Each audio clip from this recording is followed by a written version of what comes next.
boys and girls are here. Woo, we were just chit-chatting, pre-hitting the old record button. We are here on a fine, might I say, a fine Sunday morning / afternoon. We are high noon, stirring the pot.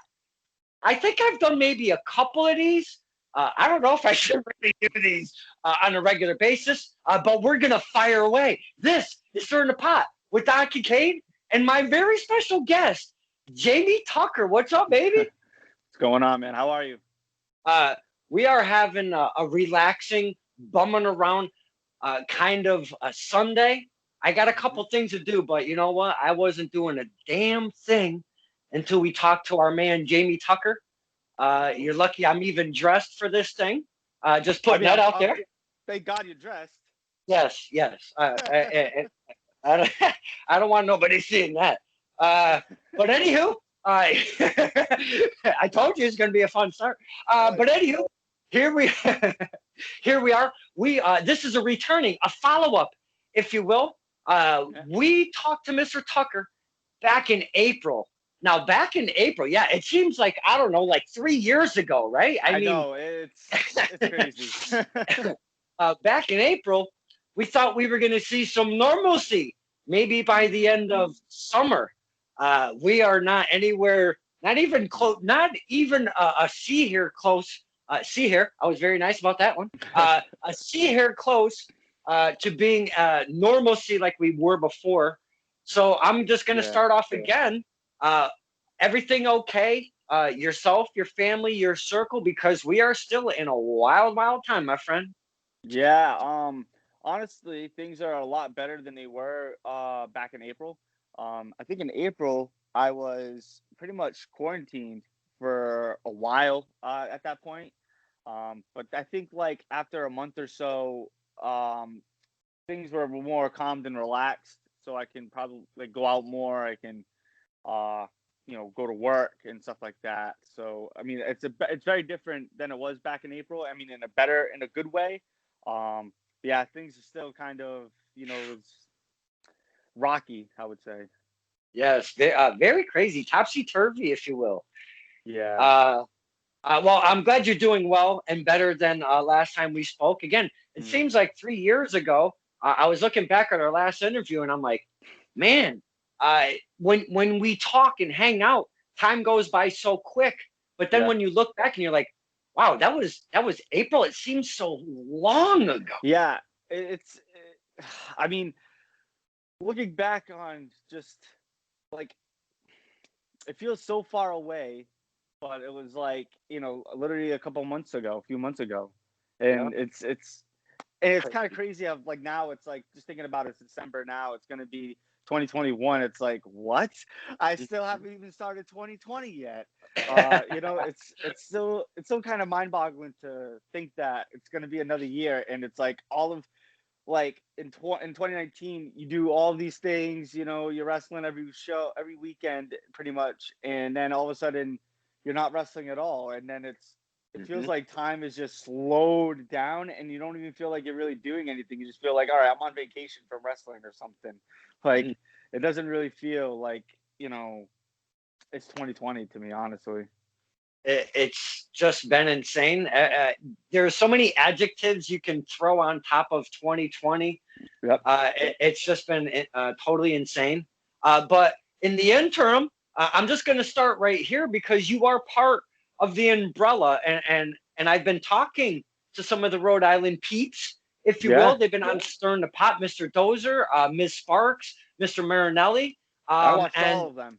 Oh, thank you so much. You and my dad. I appreciate you guys watching my stuff. That's amazing. Yeah, I watched them. Yeah. So I'd kind of like to start with the Chop Shop, because in the interim of when we last spoke, the Chop Shop has kind of disappeared, if you will. It's an empty building where you guys were residing. Could you speak to us about what's going on? Do you have any tidbits? Because I tried getting a little something out of Mr. Dozer and company. I didn't get very far. So I know you're out of that same scene. Please, oh please, give us the fans a little tidbit. What's going on? I mean, I wish I could. Oh, come on. But Ooh. like talking to Chaz Marinelli and Dozer, I mean, they would know more about it than I would. Okay. So if anything that they told you, there's nothing more that I can probably tell you. Son of a bitch. Yeah, I mean, like, I want to say, if anything, it's the search doesn't stop. With trying to find another building, and especially with like RICW and RWA and any of the other companies running in there. All the thoughts are it's maybe another building could be a joint, production, or it could be maybe might go separate ways and stuff like that.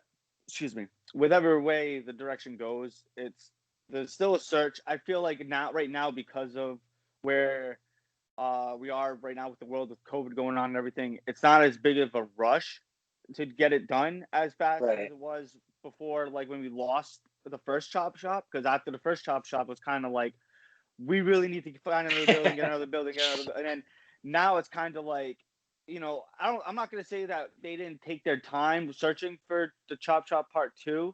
I mean, like, it was kind of rushed, but instead now we can take time to kind of look at the options instead of just rushing into another building, or it's really, at this point, if you think about it, there's nothing that really can be done besides letting us just wrestle with each other there, right, with no fans. And I feel like right now the general consensus is it's much better to probably just wait on it than to just start something back up and then all of a sudden end up where, in a deeper hole than we're in right now, honestly. Absolutely logical thinking there. Me as a fan, I just want to see more content. That's just me being selfish. Yeah. Like, honestly, it's so tough because right now, because like I have subscribed to the IWTV, I have the network, and then I have the endless amount of YouTube to watch like some shows and stuff like that. But it's so like tough now because I'm so used to watching like independent wrestling, and I don't like, as much as I love WWE and I love AEW and stuff like that, I don't even want to watch their shows because it doesn't feel the same. So I'm back watching like old stuff from like when there was a crowd, like that song like long ago when there was crowds. Watching like those type of shows and just watching old stuff pretty much, and it's kind of just tough. So you're watching the current product being the WWE, AEW, and such. I just wanted to point out something because we were talking the transition from 2020 to 2021. Did you happen to see on SmackDown this past week? There was a commercial that they actually made. It was seemingly a commercial. The transition from 2020 to 21, and they had Drew McIntyre beating up pretty much 2020, and they were having some of the talent suplex them and leg drop them. And stuff. Did you happen to see that thing? I have to give WWE like credit because like, during this tough time they really stepped it up, and like some of the things that they're doing now is just I like what they're doing. It's like during the start of this whole pandemic thing, like, I wasn't like too keen on watching them. Even before, I would never really watch WWE. I would just watch the pay-per-views and mainly NXT. But, during the start of the pandemic, I was like, I watched a couple of the shows without the crowd, and I never really got into it. But then, as obviously everything's getting a little bit better, and they're, the Thunderdome and NXT has some sort of a crowd there, it made me want to tune in now. So it's like, seeing what they're doing now and seeing how they're making it, better, and trying a lot of different things, though some of them may fail. AKA Revolution, what's that? Retribution. I know exactly. Retribution. Sorry. I still have, like, to be honest, I haven't been paying too much attention since then, but stuff like that. But yeah, some of the stuff, is like some of the stuff that they're doing now is really cool. I can't express it enough. This whole Retribution thing. I see what they wanted to do with it, but what they ended up doing with it. Wow. I'm not on that train. the Yeah. retribution train, if you will. Yeah. I just can't, my friend. I just can't. Well, it's like this. It's well, the thing is you look at all the people that are in the group, and if you took them out of the group, like within their NXT, with Dijakovic and Mia Yim and Mustafa Ali, all the fans, what I feel like them as they were. And instead of just putting them in a group and changing their names, changing their look, I don't think people liked it because they just liked who they were, and Right. WWE just changed it and made if they I'm sure if they would have just put them in a group together as Dijakovic, as Mia Yim, as Mustafa Ali, I can't think of any, Shane Thorne, like it put them in a group and did something different with that, I'm sure people would be more receptive to it. But I feel like just the way that they presented it and the way that they looked, Mhm. it was just. And I feel like also it's people's expectations of it, where they thought like, oh my god, like it's who are these people attacking? They thought like maybe it was the Bullet Club, maybe it was like people put really high expectations on it. So when they revealed themselves as who they were, people were like, like this is it? Like that's why I feel like it's a double-edged sword where I think the idea is cool. I just think they probably used the wrong people for it, maybe. And that's not a dig at them. I just think that, you know, maybe use some people who aren't really established, maybe, or people that are just trained, people that we don't even know. I'm about to just say that people we don't even know. I feel like people would have been more receptive to the idea than, changing gimmicks that were already established that people were already comfortable with. I'm with you because we liked our Mia Yim the way she was and such, Yeah. I hate calling him Dijakovic or whatever the fuck it is, Dijak. I just I can't know it do was it. Dijak too. I know it was I know Dijak I too. can't. I just can't do it. Yeah.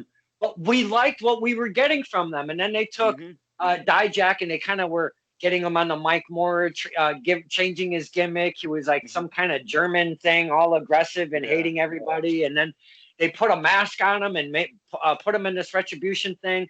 But uh, to kind of piggyback on what you were saying, is they had all of these guys and girls attacking everybody from camera guys to whoever was around, and they were just annihilating everybody for like a month straight. Every single week, twice a week, we were getting that. Bam, Yeah. bam, bam.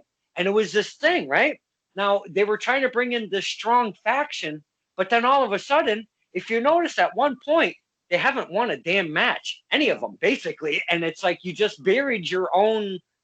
own gimmick, and it's kind of like they do it to themselves. And Hmm. I didn't want to get on this tangent about how WWE works, but Yeah. these are some of the things that we catch on to as fans and as wrestlers that are still fans and watching the current product.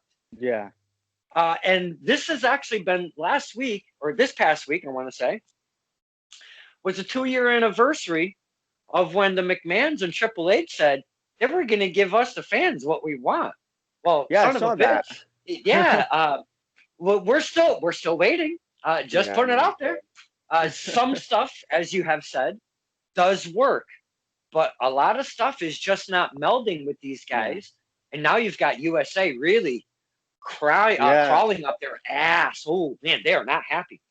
Yeah. No, I'm wondering how that's gonna turn out. Cause Yeah. I mean, So that makes it even better. I mean, it's just there's certain segments and stuff like that. I'm so happy that we're not dealing with the Lashley and Lana angle anymore. There's a lot of things that they don't do anymore that really like, it's really cool that they're not doing anymore. It makes it a lot better. I feel like there's less like, I mean, I don't know how other way to put it, crappy stuff that, but I mean, like I said, like it's different cups of tea. right, They cater to a kind of every audience that they can.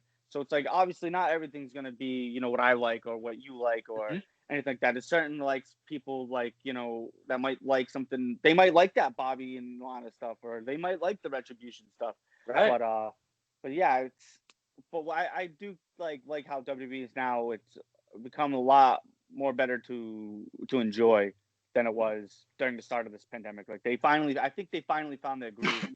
But yeah, I don't like how they buried Retribution and Kind of weird. especially like I'm still happy for those guys though. Right. Like I'm not saying that it's horrible. It's horrible with the position that they're in, but at the same time, happy that the fact that they're on the main roster at least. Yeah, being on that platform is pretty cool.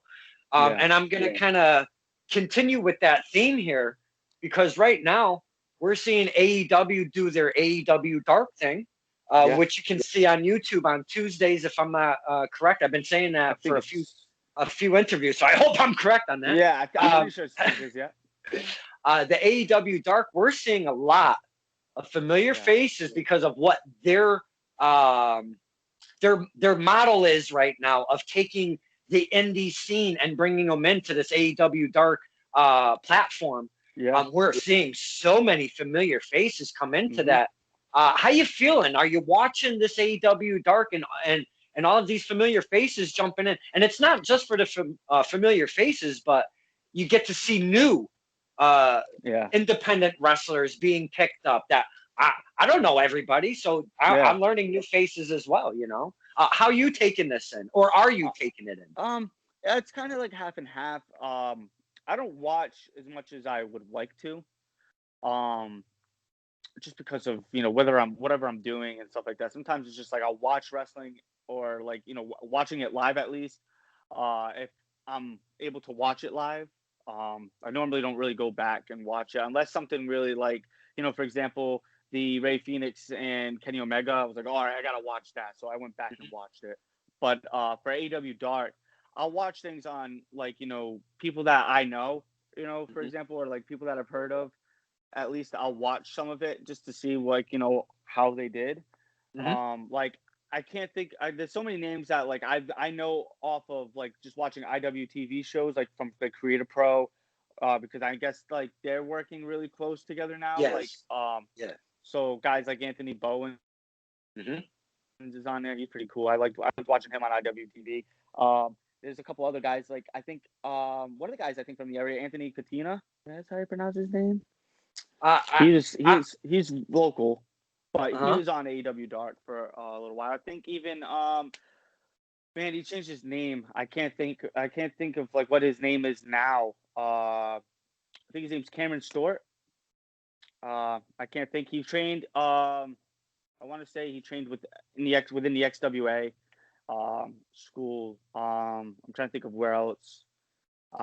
He changed his name a couple of times. I can't think of what current name, but like seeing other guys like that, and even Chaz brought this up in his interview. Like it gives me hope, to try to get out there and everything like that. Because at this point you never know who could pop up there. Mr. Grimm, I think even was on AEW Dark. I'm sorry, I'm also thinking of just names in general that I've seen on there that I know. No, that's quite all right, but that's my point though.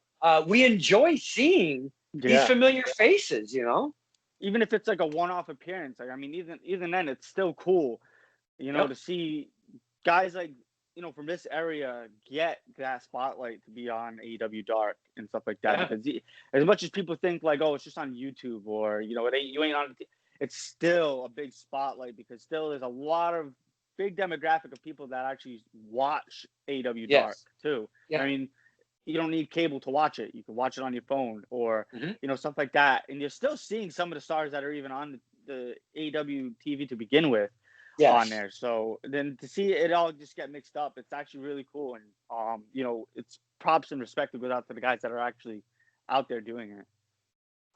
I'm really digging. And to the point you just said, they're taking some of their main roster and they mix them up with the independent wrestlers that they're bringing in to see how they're looking, how they're working, and all of that stuff. And you mentioned Anthony Bowens, and right now he's tag teamed up with Platinum Max Caster.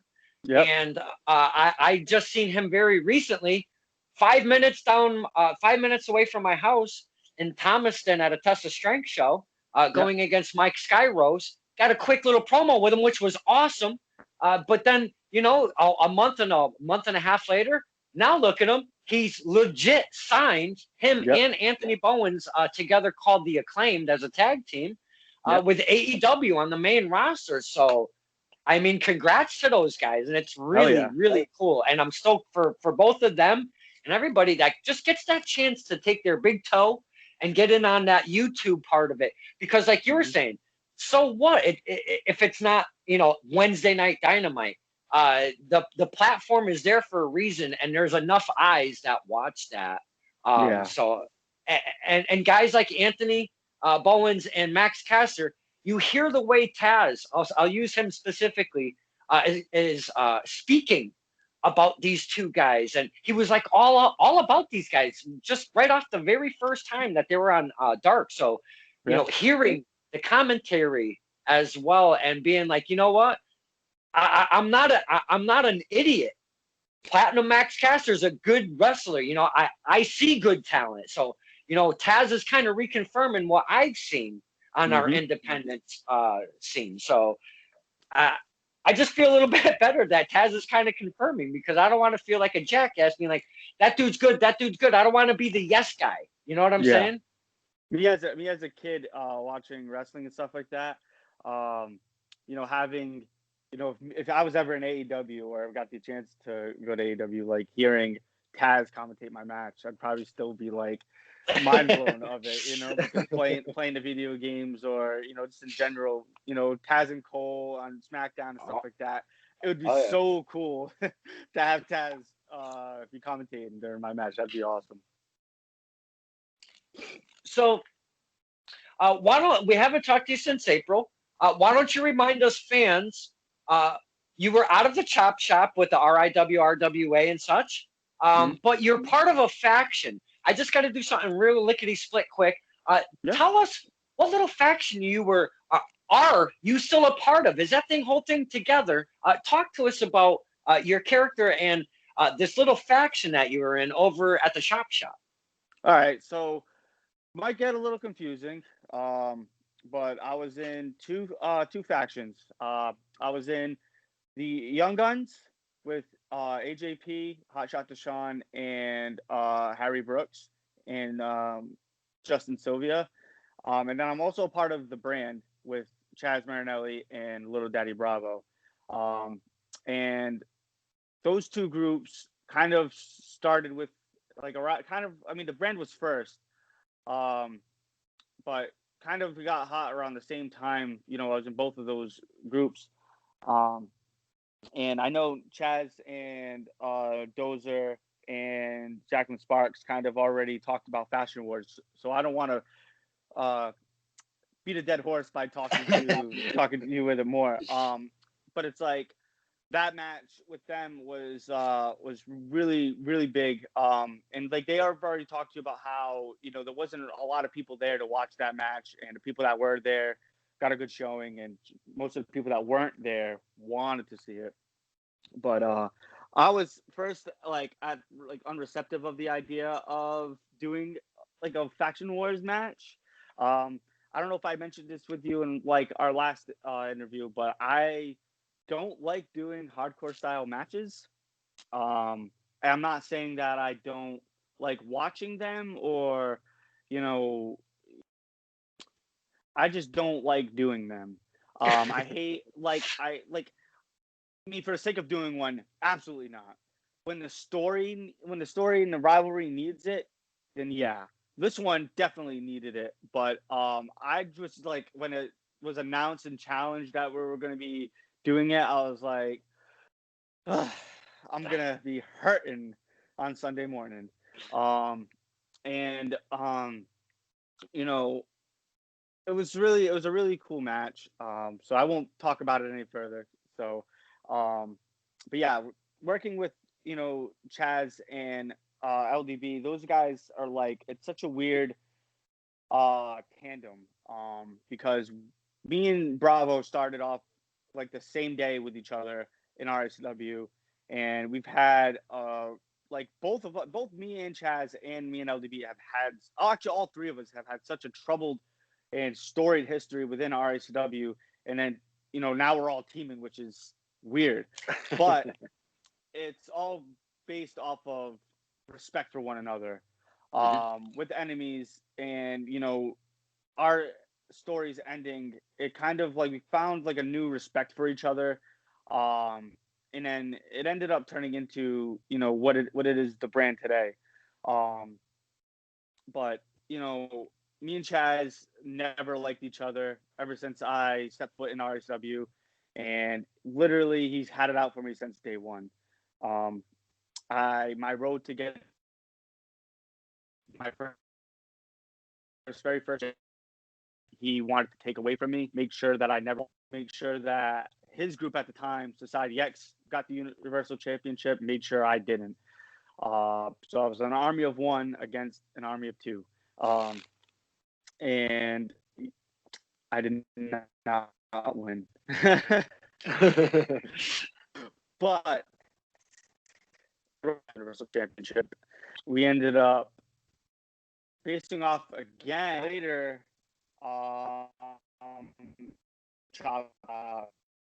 And had a whole trying to dismantle his. And though I was by myself, I still had some help, and we managed to make it happen. But I also faced him for his RSW Universal Championship and was unsuccessful.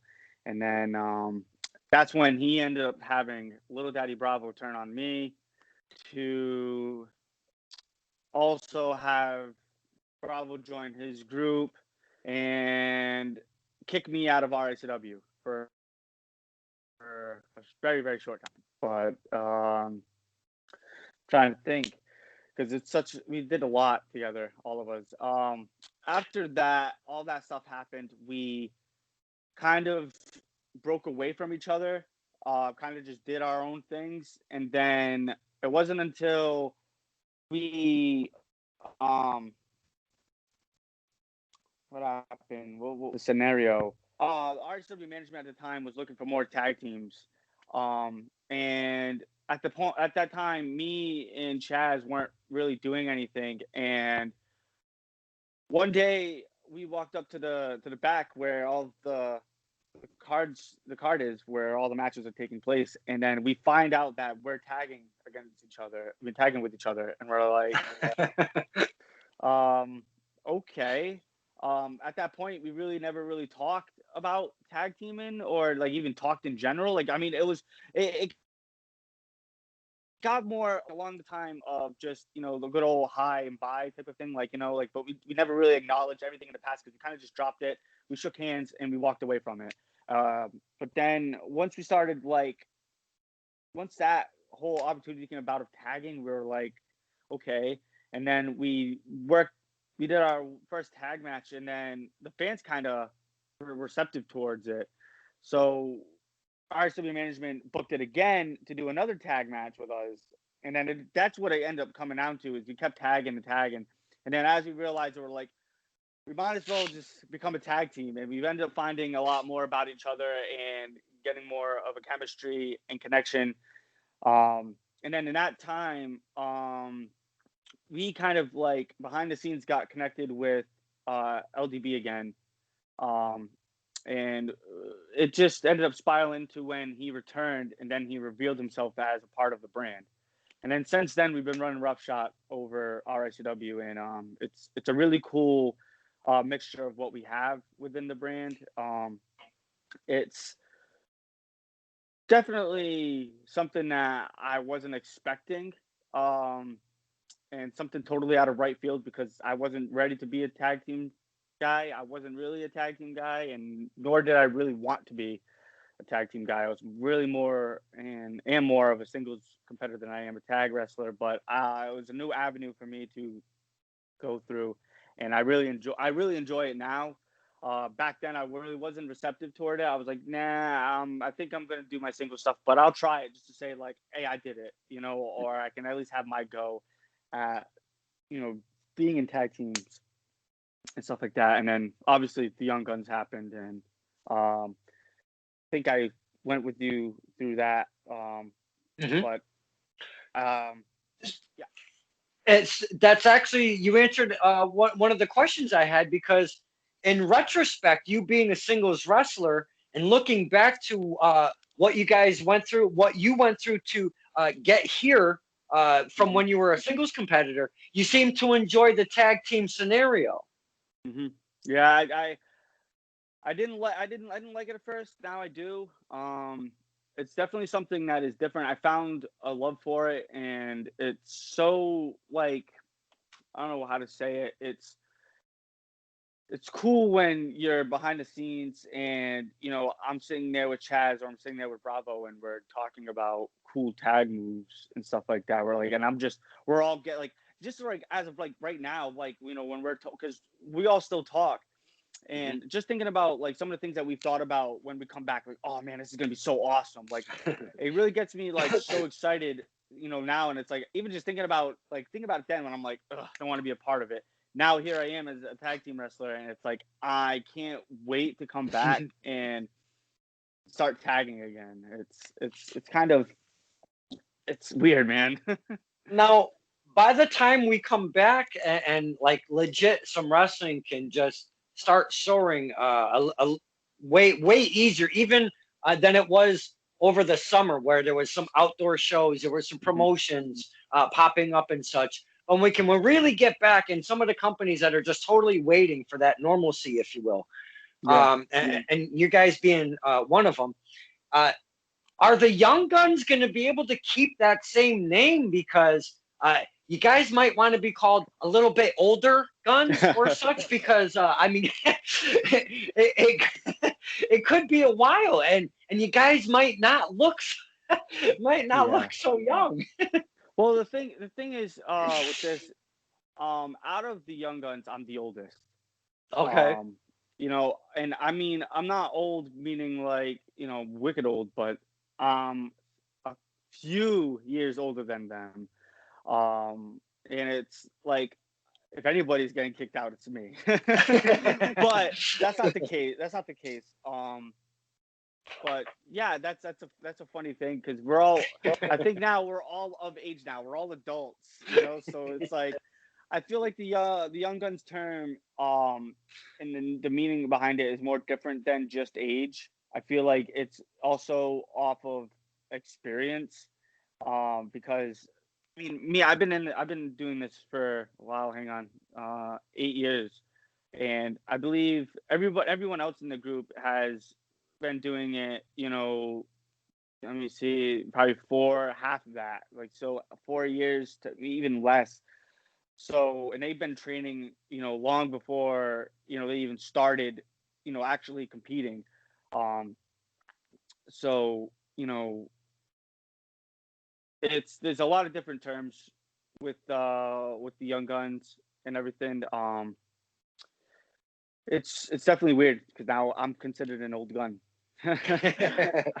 So, but no, the Young Guns are good.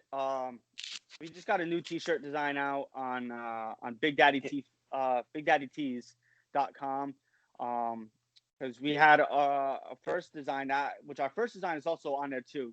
Our T-shirts weren't out there to the start. We all had our T-shirts, but everyone was like, "Oh, we want one. We want one." We're like, "Well, we don't have them." So now there's BigDaddyTees.com. He has all of the Young Guns merch, and maybe some Jamie Tucker merch on the way as well. Oh. Yeah. So now I sorry to interrupt, but I just want to definitely plug that website because I have seen that pop up. And that is a merch site run by T Phoenix. Is that correct? I'm saying. Yep. And it's if him and a collective of people, but it's more of T Phoenix, yeah. And the model behind it is the talent gets pretty much most or all of the cost, or like it's not like a pro wrestling tees where there's a portion. The talent really gets a better portion of the cost coming in. So I was really really pleased to hear that. So give that website one more time, so in case we don't know it, we want to get out there and look for some merch. It's BigDaddyTees.com. So BigDaddyTS.com, I believe. Okay. I'm not 100% sure, but yeah, that's that whole thing has that for the boys, by the boys kind of attitude to it. Gotcha.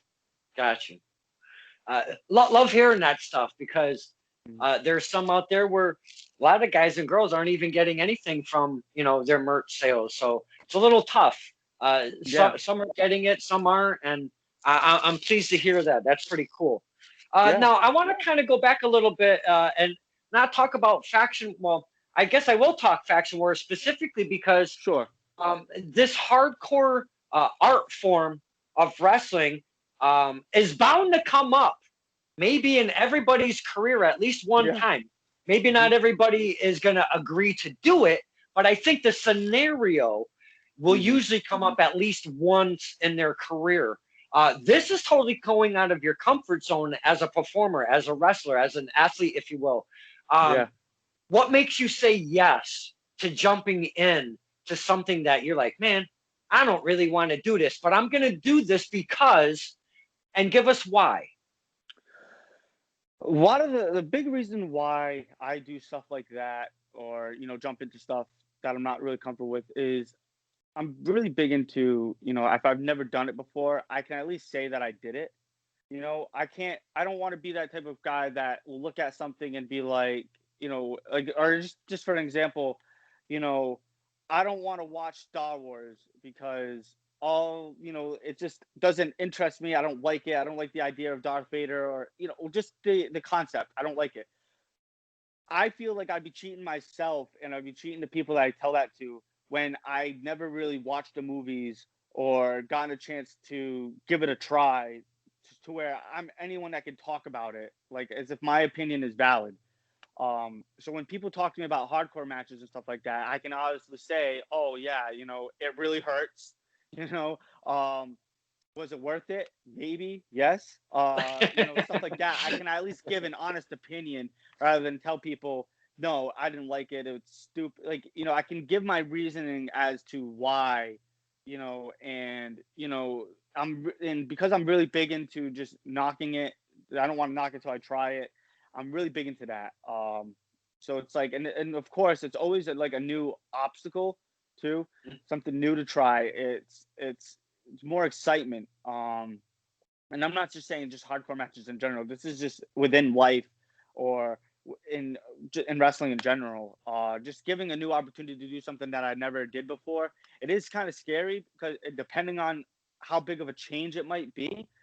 But always trying to try different things, and things that maybe people aren't really receptive to doing.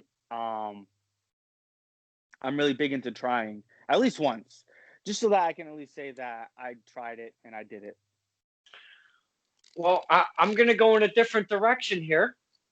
Tonight on the network, we have WWE TLC, Yeah. and it should be something interesting. But my question to you is, if you, Jamie Tucker, happen to be a booker right now, tonight, in our indie scene, who would Yeah. you want to main event the TLC in a TLC match? All tables, ladders, chairs. No fuss, no muss. We want all of it in there. Who would you like? You would book X and X. Who do you want to see go against each? And it could be Uh, RICW. It could be Impact. It could be wherever you want. Uh, what do you think in tonight's main event should be? that's a really tough question. How dare It, you? it could be AJP against T Phoenix. I mean, I know Ooh. there's been talks. Hey, the old man and the kid, and I mean, and it doesn't have to be such a broad spectrum. Maybe I'll Yeah. condense it. Whatever, it doesn't Hmm. matter who it is, what faction, what promotion. But tonight, you want to sit down and watch a killer match. We've got TLC on the table. You're booking it. You got a Yeah. couple names in mind you could throw at us? Ooh. I'm gonna go with the one that I kind of instantly thought of when you said that. Um, I'm gonna go with uh the Ace Mike Montero Oh, wow. versus JT Dunn. Wow. Yeah. Wow. Okay, that spun me for a bit. Uh, I'm only saying this because those are like my top two, not top two favorite like independent wrestlers to watch. So, and I know that they've worked before, so I know that a TLC match would be awesome, and just the mixture of just because they're both in different aspects and like different places in their career. So seeing them mix it up again is always a dream match of mine. I that would can't be think very of interesting. That would be very cool. now. What if it was like uh what if it was like a tag team TLC match? Oh, okay. What if it was like a tag team TLC match? That it would be really. This one is really easy to answer, and it's gonna be a really complicated one. Okay, give it to us. It's gonna be the Brand versus the Young Guns. Wait, what? Oh yeah, I said it. Wait, but you're in. Yeah. See, But you you're. don't know. You don't know. I'll leave that up to the audience and for you to decide on which side I'm gonna be on and guess which side I'm gonna be on. Wow. Okay, I didn't see that way more than I didn't see Montero be done. Now I've seen both separately. I've never seen them against each other, Montero and Yeah. Dunn. I've seen them work both separately. Fine talent. I've seen Montero really go, go. And I've seen Dunn and some crazy stuff with, actually, I want to say, let me recall it. It was Triple Threat, Three Stages of Hell, Teddy Hart, Joey Janela, JT Dunn. Oh, snap. You saw that Yeah, live? yeah. We saw that live. Me and my pop. Yeah. That was some fun shit. But as you said, JT Dunn, that's what came to me because that's the most hardcore thing I think I've seen him in. Yeah. Personal, not on footage, but personally. So some of those kind of memories came back, and one of them was a power bomb off of the second rope. Was it a power bomb? I think it was a power bomb off the second rope through a door onto some chairs or some shit. Like there was some crazy shit at that match. So TLC Montero v Dunn, I'm all in. I'm definitely. Thank you for that, Mr. Booker. No problem. But the Young Guns versus the Brand. I don't know where I'm going. I don't know what I'm thinking. That's a roller coaster ride that I think I want to take with you. It's definitely something that a lot of people don't talk about, but do talk about, if that makes any sense. Because like obviously I'm involved in both of the groups, so it also puts me in a horrible situation because it's like I gotta like pick sides, and I don't like to pick sides. So I just would prefer to let people's imaginations run wild. And it's like I like both. I'm not trying to say that I like either or I like any of them different better than the other. But I like my always scenario every time I talk about it is, oh, I'll be special guest referee, and it'll be the Hot Shot Deshaun and AJP versus Little Daddy Bravo and Chaz Marinelli. But it's like that's if I had my way, and it really still put me in a tough position. But I would always love to see, in other bookers' eyes, whether it's RWA, whether it's Proven Ground, or even RCW, if the idea ever came out, where I would lie on either side, if where that would be put. And I'm not saying I would make myself be put anywhere. If the booker decides to put me on the side, I'm dying to see, because no matter what way you put it, I think it would be a really good match. And a lot of people, I wish people were more receptive to see that match, because as much as I would hate to see it happen, I'd love to see it happen just as a fan. Well, that's kind of where I'm going to go with that because at the Chop Shop, you do have a core familiar faces that come in as a fan base over there, and for them to be able to see something like that, with you saying both of that and you being caught in the middle from the time it's announced through the promo portion of the program up to the date of the event, I think, sir, you're on to something, because that would take us fans on an emotional roller coaster ride that are Mm-hmm. familiar with both factions and those companies. But then Yeah. when it's time for the event, the psychology portion of wrestling, you've already established because we want to know what the hell's going to happen with Jamie Tucker in this match. Who's he going to go to? What's going to happen? Yeah. Is he going to punch so and so in the mouth? Is he going to throw a ladder at so and so, or whatever case may be? So I think that would be an emotional roller coaster for us, the fans, Yeah. that are definitely familiar with the factions. I think that would be really fun for all of us, maybe for all of us around. To be honest with you. Yeah. It's you don't know what could happen out of that. Like even me just thinking about it now, I can't think of, what the outcome would be or how it would play out. I just know that, me as a fan, I'd be dying to see it. It's just one of those things where you're involved in two teams, and excuse me, and you know, for me to pick sides and stuff like that, I feel like it's a good story. Absolutely, I'm on board with that as well. So we've got a co-main event. It's we've got Mike Montero versus JT Dunn and the Young Guns versus the Brand. That seems like a great cap off to an event, if you ask me. Right? Someone's got to book it now. um, what are you doing besides watching wrestling? Wrestling orientated.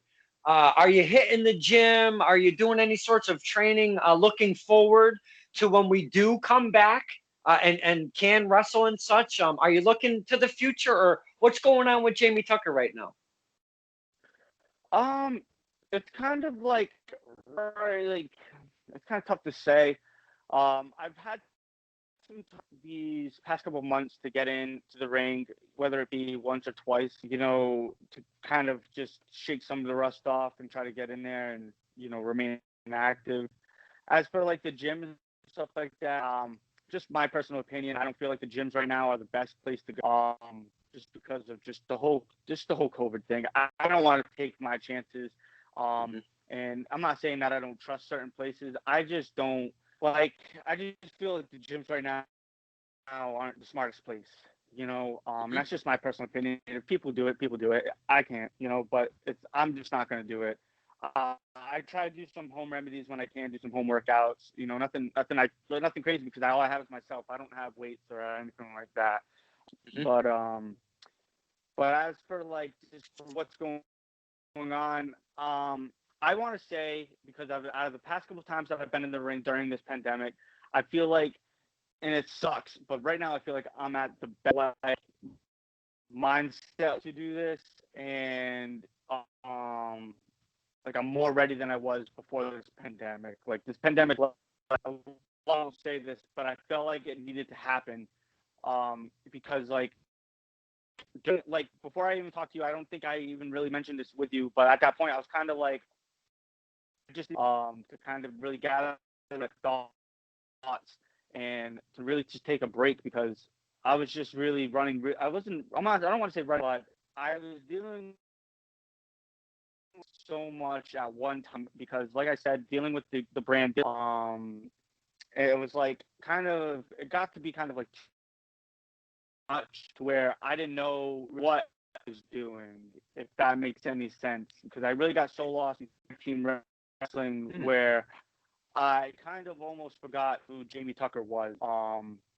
For a little bit, and taking a break and not having to wrestle for I think it was like 3 months or 4.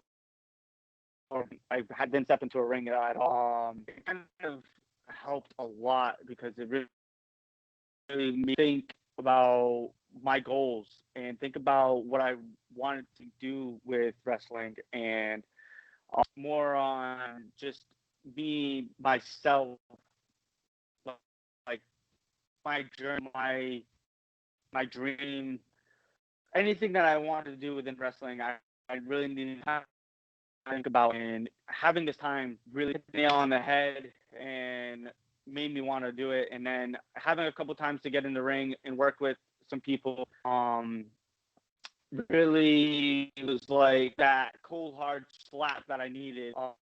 You know, this is it. You know, here you go. It kind of hit me where, um, you know, some of the things that I'm doing, some of the mistakes that I was catching myself do before, I feel like I feel more rejuvenated, more ready, and and, and physically, for when this starts back up. I know I will be and ready and ready to practice more than I was before this pandemic. Well, that's fantastic news. I mean, sometimes when we do need to break, well, not we, but when uh, you talented boys, guys and girls out there, when you need the break, you just don't take it because you want to go, go, go, go, go, No. and you tell yourself, I need this break, but I still want to do X date, X show, X venue. I got to wrestle X person.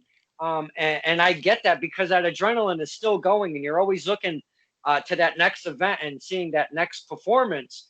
But having a good break, I think, is well needed for the industry, for all of you at Mm-hmm. one point or another. I mean, I think you really have to pull yourself back just a little bit.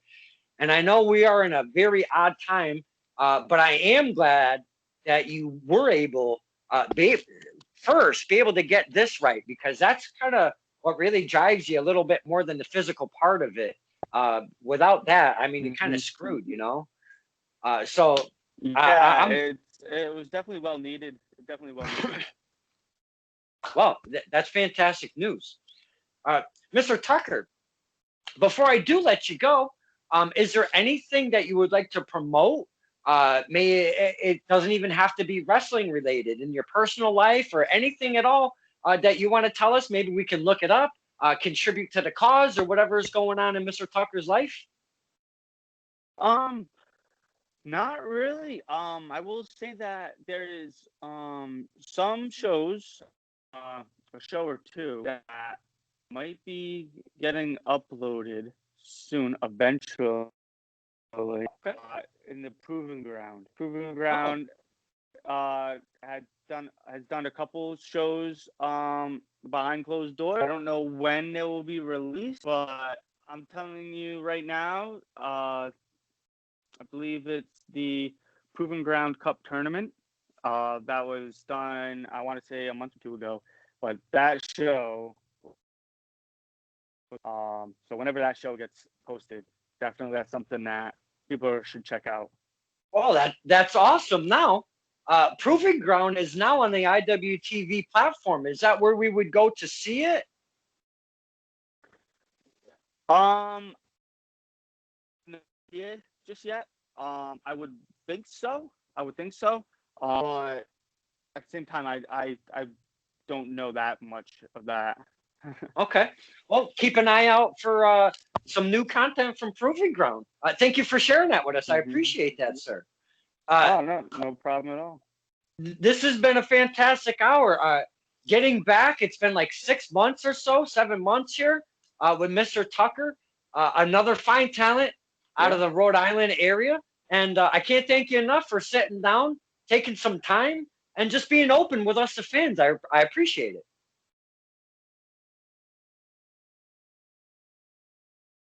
Uh-oh. I think it's frozen. Oh, Oh, did he freeze? thank you. Thank you for having me. Yeah, it's just before it was all like staticky and stuff like that. But thank you for having me and everything on this. It was honestly really good. And I mean, it'd be cool, really cool, is if we could get, you know, do more of these like things, and you do maybe like a round table with me, Chaz, and maybe Dozer and Jacqueline or something of that nature, or maybe even the Young Guns or something like that. That'd be pretty cool.